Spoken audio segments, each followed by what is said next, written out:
Bien, allons y va. Sorry, thanks a lot. Ok, on est au Beperek Kama de Ta'anit, dans le premier Perek de Ta'anit. Rabbana Omer, Kol haosek baTorah lishma naaselo samachayim. Tout celui qui étudie la Torah lishma, ça veut dire de façon désintéressée, ça lui devient comme un parfum de vie, comme un médicament de vie. Ça étudier la Torah, mais la vie, si on faisait désintéressé. Shneemar, parce qu'il est dit, Etz hachaim il marzikim ba, c'est un arbre de vie pour celui qui s'attrape à elle. Mais Omer est fouatier les saarecha, et ça sera une refoua, une guérison pour ta chair.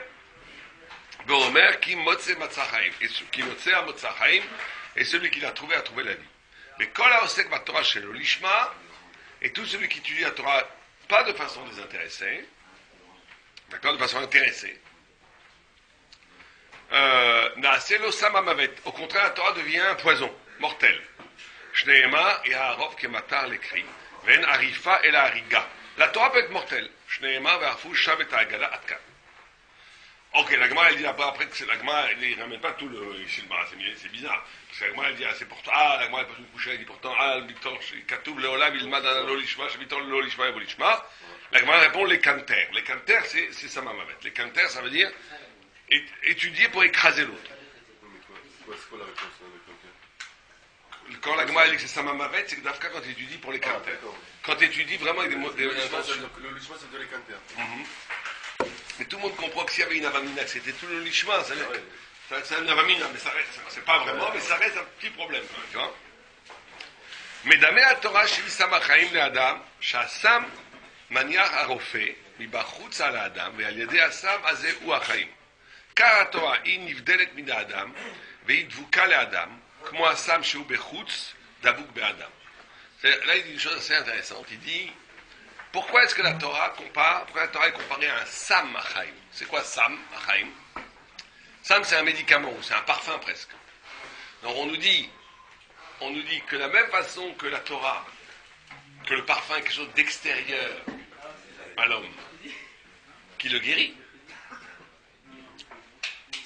La Torah, pour te guérir, ce qui te guérit, la notion de guérison, c'est que tu rentres un autre élément extérieur dans le corps. Il y a deux formes de guérison. Une guérison qui stimule les défenses immunitaires inhérentes à l'homme, d'accord? Un peu comme l'homéopathie, elle fait ça. Elle déclenche une réaction de défense. Mais il y a une guérison qui est que tu rentres un élément extérieur à toi, dans toi, qui combat la maladie. D'accord? Ça existe aussi. Qu'un médicament agit directement, une molécule agit directement sur une maladie.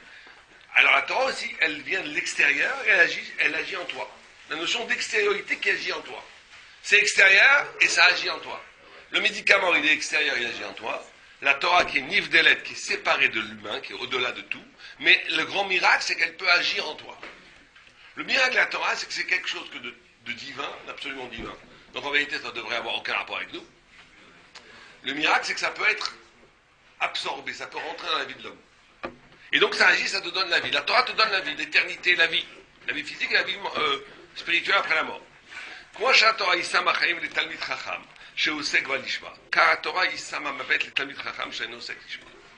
Donc de la même façon que la Torah est un élixir de vie pour celui qui s'y adonne de façon désintéressée, la Torah peut devenir, Dieu préserve, un poison mortel pour celui qui s'y prête de façon intéressée.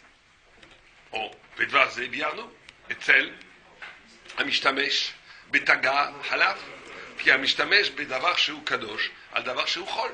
Il dit c'est très simple, c'est parce que tu utilises la couronne divine pour des choses profanes. Donc utiliser le kadosh, le saint pour le profane, il n'y a rien de pire. Magia et lavamita, ça fait venir sur lui la mort. De la même façon que celui qui profite des biens du temps, vous savez que ceux qui étaient nés des biens du temps, il était Chamita, des Shamaïm. Chamila, c'était des Shogeg, il y avait des lois. Tu n'as pas le droit de profiter des Kodesh Shamaïm, des Korbanot. Tu as le droit de manger un steak d'un Korban. D'accord? Qui est En Mitziout, les divrei Chomri, Imanivdal. Et pourquoi ça met la mort? Il ne dit pas que ce n'est pas une punition mystique. Il dit parce que la chose matérielle ne peut pas exister dans la chose spirituelle. Pourquoi les gens meurent pour aller au lavaba? C'est parce qu'il faut mourir. C'est parce que après le péché, le corps est devenu matière, purement matière. Or, quand on doit aller dans le monde spirituel, il n'y a pas la matière, il n'y a pas sa place, elle se détruit. La mort, c'est en vérité le passage d'un monde matériel à un monde spirituel. Donc c'est pour ça que le corps doit se dissoudre, pour que l'âme puisse arriver là-bas. Mais dans ce cas-là, un tzaddik ne va pas mourir. Tzaddik Gamour, il ne meurt pas. Tzaddik Gamour, il n'y a que Moshe Rabbeinu qui est arrivé à un niveau où le corps, Adam Arishon, il ne veut pas mourir. Mais le problème, c'est que le tzaddik, en tzaddik, il n'y a pas de tzaddik qui n'a pas fait de faute. Donc c'est pour ça que le corps, il n'y a pas encore un tzaddik qui est arrivé au niveau où il a fait le tikkun du Chet Adam Arishon. Ce que vous parlez, c'est pas le tikkun d'Adam Arishon. Ça ne veut pas simplement ne pas faire de faute, ça veut dire que le corps est arrivé à un niveau où il est spirituel. C'est que le corps est... Ouais, le corps lui-même devient kadosh, complètement kadosh. Très rare. Alors comment se fait-il qu'il y a un homme, il a Zacha les ailes, Moshe Rabbeinu le Zacha? Moshe Rabbeinu, il est Zacha. Mais oui, Zacha le sait. Hein? Parce qu'on dit que c'est pour ça que son corps n'a pas... Le Maral, il est à un autre endroit. Pourquoi on ne sait pas où est la tombe de Moshe? Parce que le corps de Moshe s'est jamais décomposé. Il était parfait. D'accord. Et il y a d'autres syndiquants aussi, dans le comme ça, n'a pas jamais été décomposé. Vous avez un peu. Oui, il y en a. Oui. Le Hida. Le Hida. Il a été exhumé, elle est enterrée en Israël, ils l'ont trouvé, il était intact. Intact. Après 150 ans. Ouais. Alors, C'est bien. Mabkar. Ça montre. Pareil, c'est pareil. J'en sais rien. Ça, c'est après les Sadikim, Hachem Yoder. On sait que le principe, il est que pourquoi est-ce que la mort passe par la destruction du corps? Parce que le corps n'a pas sa place sur la Baba. Il est trop matériel. Yoshua Ben Levi. Ah, Yoshua Ben Levi. Il y a des exceptions. Parce que lui, ils sont arrivés à rendre kadosh le corps. Complètement. Non, mais ils ont dit une chose. Qu'ils avaient fait un Tara dans sa vie, ils auraient fait un Tara, ils l'auraient fait descendre. Il est redescendu, ouais. Hein? Ouais, il est revenu. Non, il n'est pas revenu.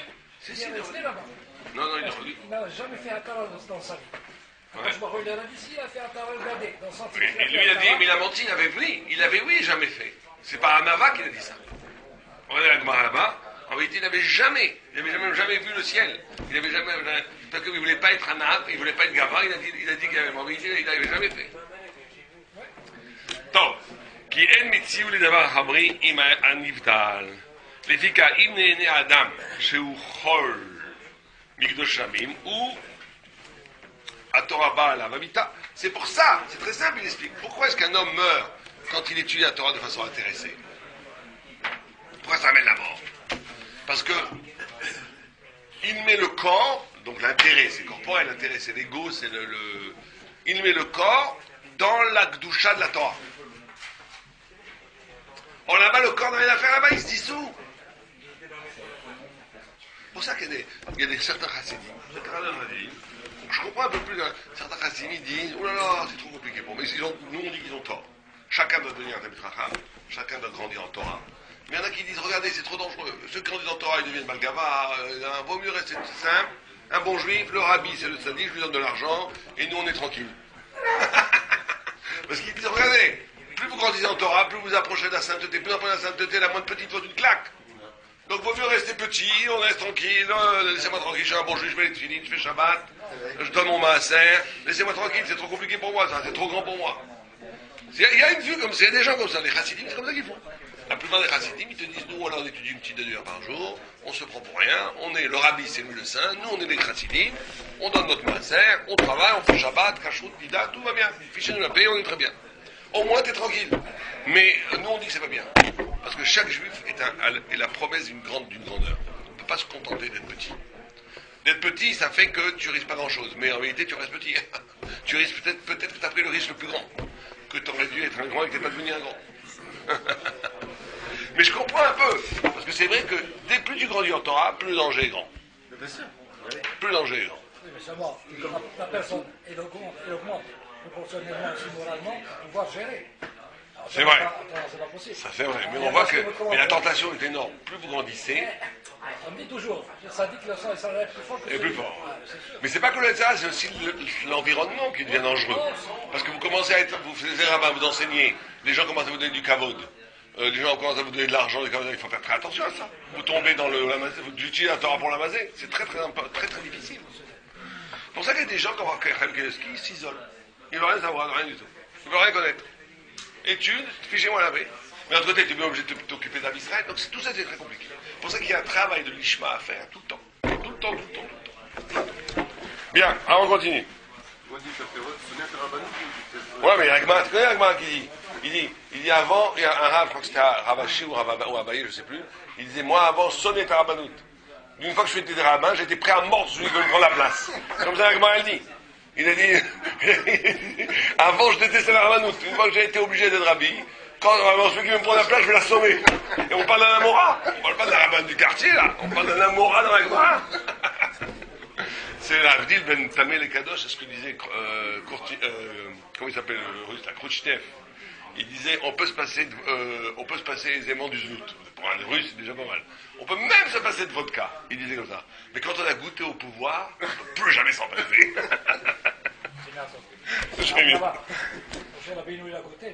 Ah voilà, Moshe Rabbeinu, il est resté tard. Jamais, il a dit, même un âne, j'ai pas pris deux. C'est-à-dire que lui, il est resté tout le temps, il n'a jamais été d'une char à rien du tout. Bien. Oh, donc c'est pour ça que quelqu'un qui est né Mikot chez Shamaïn, ou à Torah Balabita, Shen alav dvarim sheyesh lem mitziut, chibur yachad, venitre apachot achol, minachar ou kodesh. Parce que tu peux pas, si tu rentres dans le monde de la Torah, du chol, le chol il est tout de suite détruit, il est brûlé par la Torah. Koshtehema akatu, Elokim rainu mot numot, ki Elokim ou amita le Adam. Comme il est écrit dans la passage dans Shoftim, avec les parents de Shimshon. Quand ils ont vu l'ange, ils ont dit Elokim Rainu, Mot Namut, on va mourir. Pourquoi? Qui a Elokim ou Amital et Adam. Regardez ce qu'écrit le Maral, c'est des phrases très fortes. Parce que Dieu, c'est la mort de l'homme. Dieu, c'est la mort de l'homme. Dès que tu vois Dieu, tu disparais. Exactement, personne ne peut, comme Moshe Rabbeinu qui voulait voir, il dit personne ne peut me voir, parce qu'il ne peut pas y avoir deux réalités, Dieu et l'homme.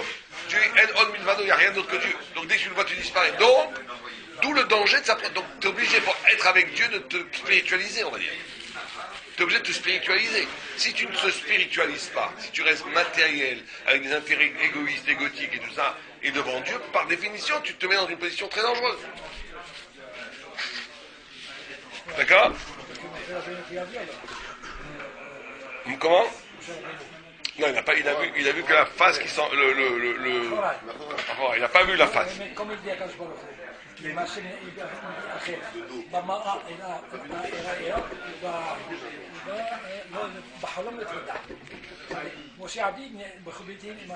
ça dit quoi? Ça dit comment il a dépassé ça. Il a dépassé la prophétie pas claire. Il parlait à Dieu comme on se parle, mais pas de visage à visage. Oui, mais seulement il voyait directement, sans le miroir. Sans le miroir, il n'avait pas il entendait Dieu directement.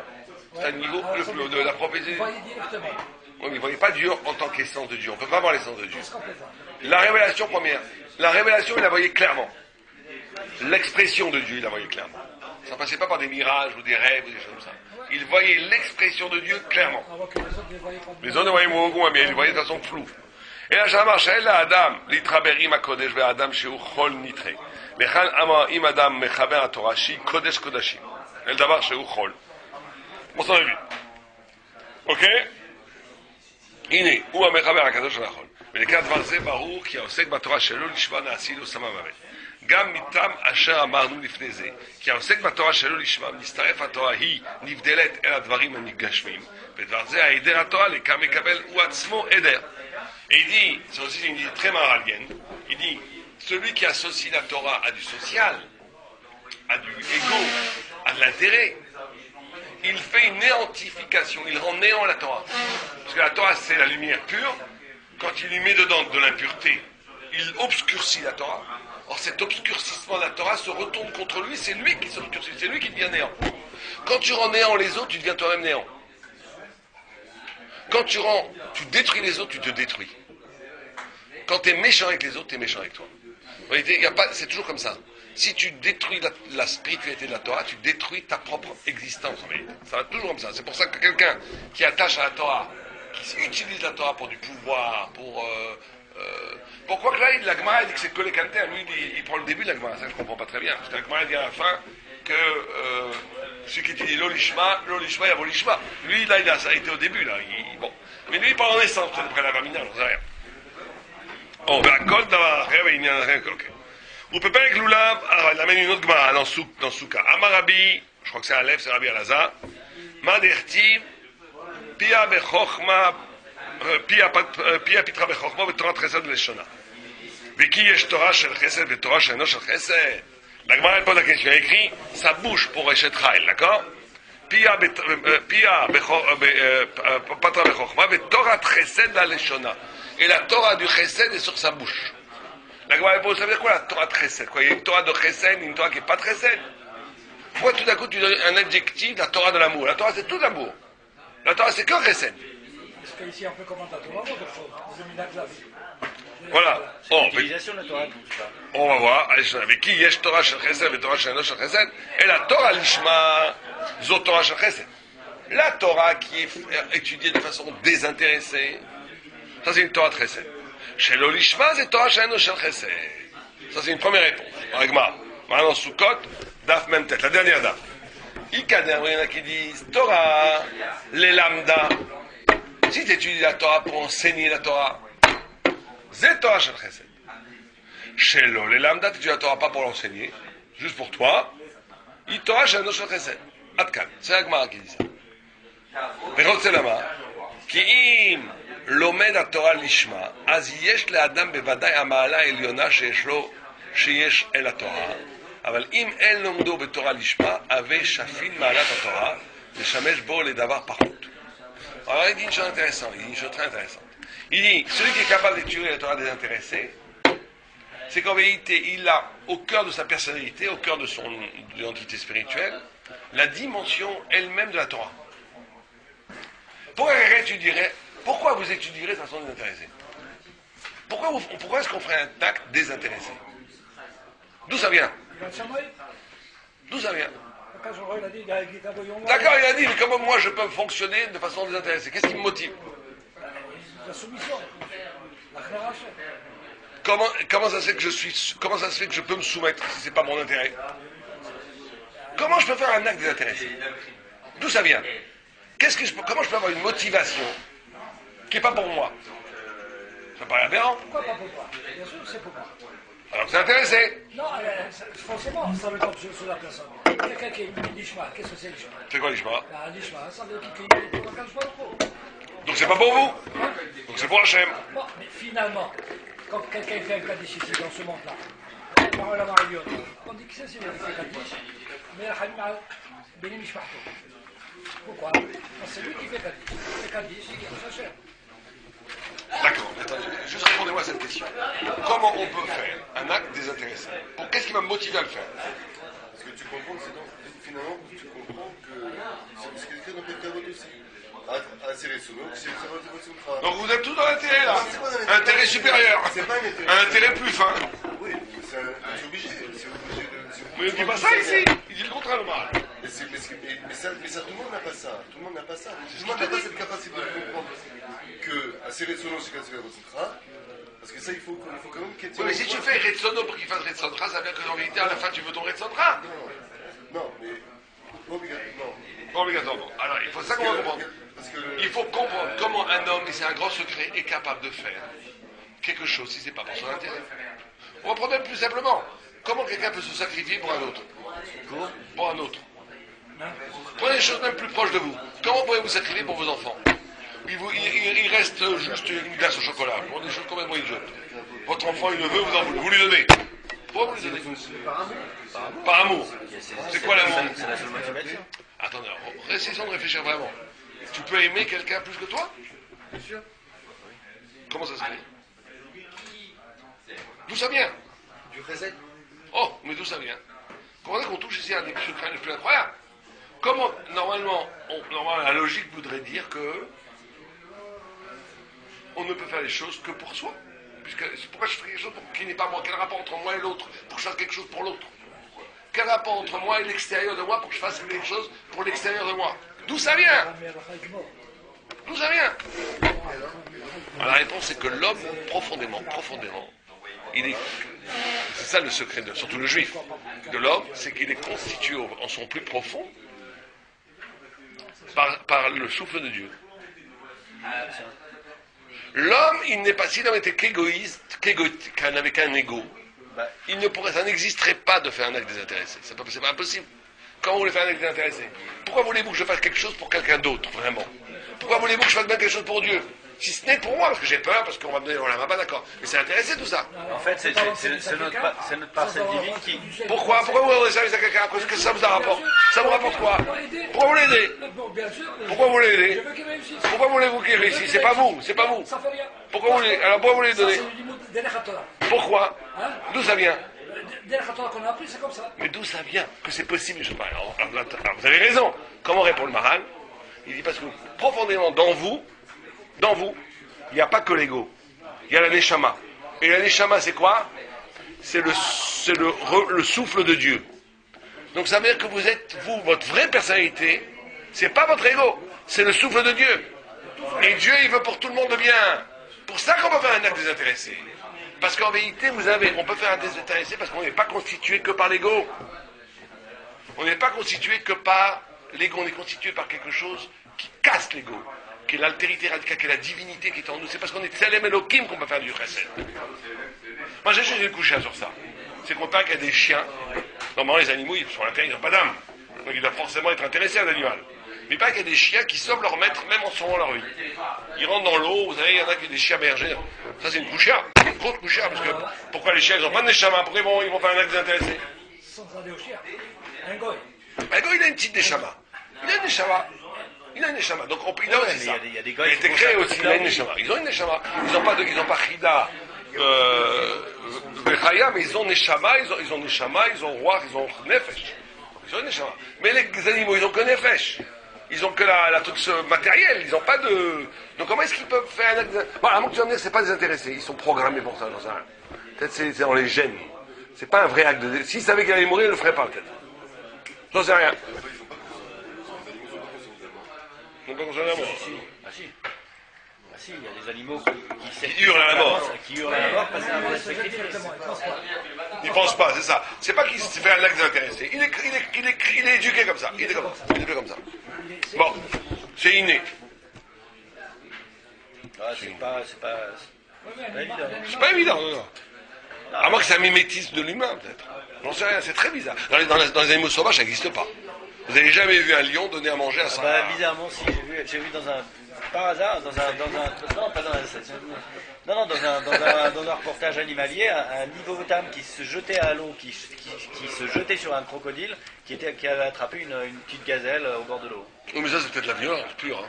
Ah non, mais non, pas du tout. Enfin, j'en sais rien. Il faut savoir on ne sait pas, mais en tout cas, il s'est jeté sur le crocodile. Il est ému par la petite gazelle. Ouais, il s'est jeté il était amoureux de la gazelle. Voilà, super best-seller. L'histoire d'amour d'un hippopotame et d'une gazelle. Ah ouais, incroyable. Et il l'a sauvé. La gazelle lui dit merci, choum, elle est partie dans la forêt. Non, c'est possible. Ouais. Non, mais ça veut rien dire. Ça peut être très souvent des gens, même chez les hommes, chez les gars, par exemple, chez les blacks très souvent, ils ont une violence comme ça que s'il y a une bagarre, ils se bagarrent. Mais pas du tout pour sauver l'autre. Ah ouais, pas du tout pour sauver l'autre. Peut-être. Ouais. C'est une violence innée chez les animaux. Un journaliste que vous avez entendu qui a été tué chez lui. Qui? Un journaliste. Ouais. Mesguel. Ouais, c'est son fils qui l'a tué, qui a envoyé le tueur. Ça, c'est pire que des animaux, ça. C'est pire que des animaux, ça. Ça, c'est pas une béhémoth, c'est de la chaudara sur les béhémoths. Les béhémoths, ils font jamais ça. C'est plein de diable, ça. Ça, il faut le découper en morceaux. Enfin bon, Dieu nous protège. Ouais, c'était un journaliste il était directeur en chef du Parisien. Je crois que c'est du Parisien, même. On y va. Donc, on y est. D'accord. T'en as vu. Donc, donc on a dit que celui qui étudie, je pense que c'est extraordinaire. Ça montre qu'il est proche de son âme. Parce que l'âme, elle n'est heureuse que quand tu es désintéressé. C'est ça qui est incroyable. En réalité, l'âme, notre profonde personnalité, elle n'est heureuse que quand elle est dans le désintéressement. Tant qu'elle est dans l'intéressement, elle est capturée par l'ego. Elle n'est pas heureuse. Quand on est dans le donnant-donnant, dans le contractuel, tu me donnes ça, je te donne ça, tu me donnes ça, je te donne ça. Tu dis, attention, je veux bien, mais à condition. Quand on n'est que là-dedans, au bout d'un moment, on étouffe tout parce qu'on est pris dans son ego. On est dans la prison de sa propre ego. Et c'est la Neshama qui étouffe. La Neshama a besoin d'un grand air de désintéressement. C'est pour ça que quand vous faites un acte désintéressé, vous vous sentez bien. Vous n'avez pas remarqué? On se sent bien. Pourquoi? Parce que on a touché à la Neshama. La Neshama, elle est par l'essence désintéressée. Et alors comment on appelle les actes qu'on fait parce qu'on nous l'ordonne, parce que il y a les mitzvot qu'on fait pas. C'est pas les mitzvot doivent être des intéressants parce qu'elles. Ouais, c'est très bien. C'est magnifique. Donc on peut appeler ça un acte désintéressé? Oui. Sauf si vous faites pour avoir le Olam Haba ou pour avoir peur de l'enfer. Bon, c'est déjà pas mal. Qui a conscience de ce que c'est que le Olam Haba? Personne. Ouais, non mais les gens ils font ça parce qu'ils veulent quand même. Mais oui, non, le fait de se conformer à la volonté de Dieu, c'est aussi comprendre au plus profond de soi qu'on est constitué par cette volonté de Dieu. C'est pas juste un ordre extérieur. Quelqu'un comprend très bien qu'il le fait parce que il a été créé pour ça. Donc ça c'est aussi une partie de l'Ishma. Plein de gens font les mises, pas parce qu'ils ont peur de l'enfer et ils veulent le paradis. Ce qu'ils sentent, c'est la bonne chose à faire. C'est une sorte, c'est un darga de l'Ishma, c'est pas le plus haut darga de l'Ishma. Là haut de l'Ishma, c'est de faire les choses que pour Dieu et tout, c'est très haut. Mais c'est déjà extraordinaire de faire ça.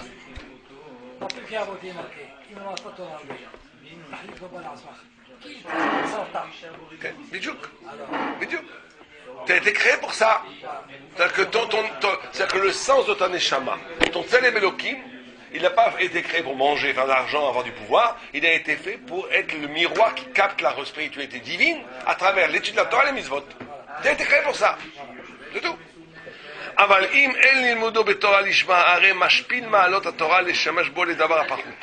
Et donc, par contrairement, celui qui fait ça par intérêt, il descend la Torah, il utilise la Torah pour lui. C'est le contraire, il trahit non seulement la Torah, mais il trahit lui-même. Quelqu'un qui fait l'ishma, il s'élève parce qu'il est vraiment à sa neshama qui est désintéressé. Et celui qui étudie la Torah de façon intéressée, il rabaisse la Torah à son ego. D'où le blasphème presque. ואמר כי התורה לשמה היא התורה של חסד. זה מפני כי התורה עצמה היא הטוב הגמור, כמו שהוא החסד שהוא הטוב הגמור. dit pourquoi est-ce que la Torah est considérée comme le chesed, comme l'amour? Parce que la Torah, elle est ce qu'on appelle le tov hagamour.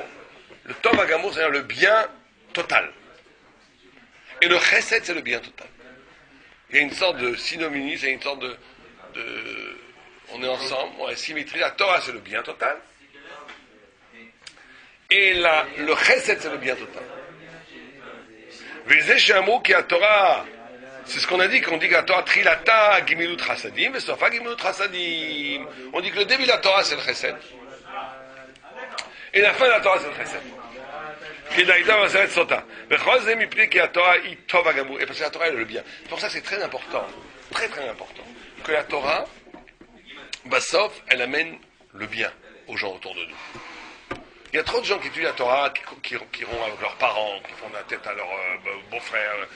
Au nom de la Torah, on fait que de la guerre. Et à un moment donné, avec les apicorsim, il ne faut pas avoir de rahman, avec les hérétiques. Tous les réformés, les conservatifs, avec eux, guerre totale. Mais les autres, même si c'est des amarettes et tout, il faut que la Torah à la fin soit chesed. Il faut darké noam. Il faut que ça passe bien, que ça soit beau, que les gens soient contents d'être avec toi. Il faut que ce soit agréable. Mais quand im lamad Torah lishma, nikrat Torah chesed, shezeu atzmo shel Torah tov hagamur, aval im lamad Torah shelo lishma, en ze asma shel Torah. Donc s'il étudie la Torah véritablement pour elle-même, il arrive au cœur de la Torah qui va rayonner autour de lui faire le bien. Mais si il étudie la Torah pour d'autres raisons, les gens vont le sentir inconsciemment, il va y avoir des bagarres. C'est très souvent les bagarres qu'il y a entre les gens de la Torah et les gens de la Torah, c'est pas du tout, c'est parce qu'ils sentent inconsciemment les gens que cette Torah, c'est pas la vraie Torah, donc ils l'attaquent. Très souvent c'est comme ça. Il y a des failles. Il y a des failles. Colle tout. Ok, on va arrêter là, on a fait les 3 ans. On continuera demain si Dieu.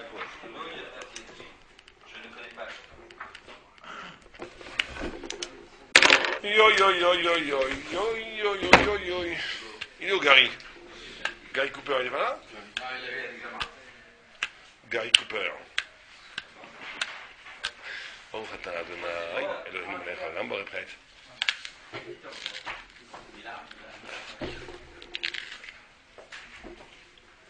le goûté, les gens qui savaient. C'était bon. Hein. T'as vu ce qu'on dit là? C'est bon.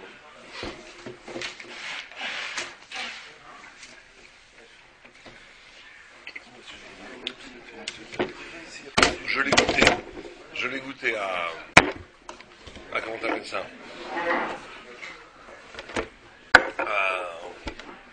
À Shabbat. Ouais. Excellent. Excellent. T'as fini la bouteille? Oh, c'est vrai, quand même. Bon.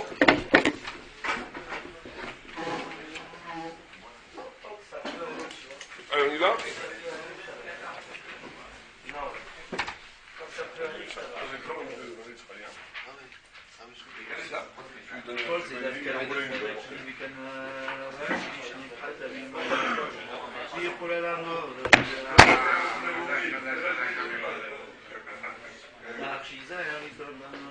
Allez, on y va.